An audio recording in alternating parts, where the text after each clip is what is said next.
NewsNation has also learned Kaylee Goncalves' injuries were significantly more brutal than her friend Maddie. The two girls were found together in an upstairs room of that off-campus home, but not much else is known about the extent of their injuries, particularly the other two students who were killed in the floor below them.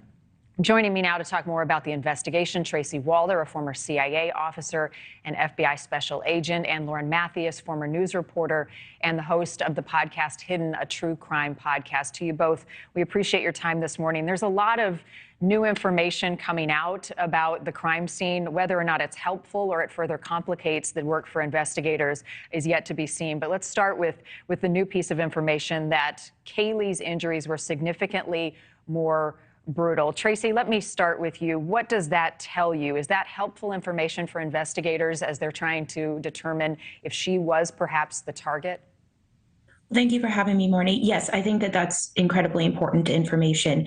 That's something I've said all along, and that's how they would differentiate whether this was a targeted attack or not, is that one victim may have had significant overkill more so than others. And since Maddie and Kaylee were known to be sleeping in the same bed at this time, it tells me that really Maddie may have just simply been in the way, more of a crime of opportunity, and Kaylee really would have been the target here. And I think that's very critical to investigators in terms of really figuring out what the motive was, who her inner circle was, or even just outside of that inner circle. So I think it helps them in terms of narrowing down the investigation because they do have this overabundance of evidence. Well, and Lauren, let me bring you in here because when I talk about further complicating it, they're in Maddie's room. So if Kaylee was the intended target, these two girls, best friends, many describe them as being almost like sisters. They looked very much alike as well. It was in the middle of the night. It was likely dark. So investigators have to determine, was the killer in the right room as well?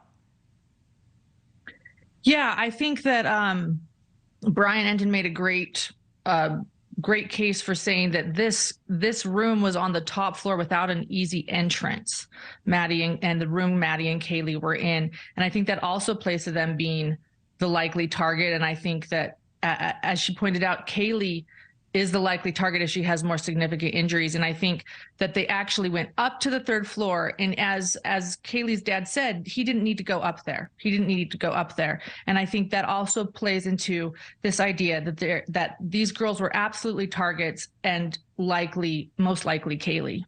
Well, the other thing, Tracy, is there appeared to be no forced entry, right? There's still some question about whether there were locks on the door from the inside or the out, if they were keyed locks or had a code on them. But at least we know that the room that Maddie and Kaylee were in was locked from the outside the next day.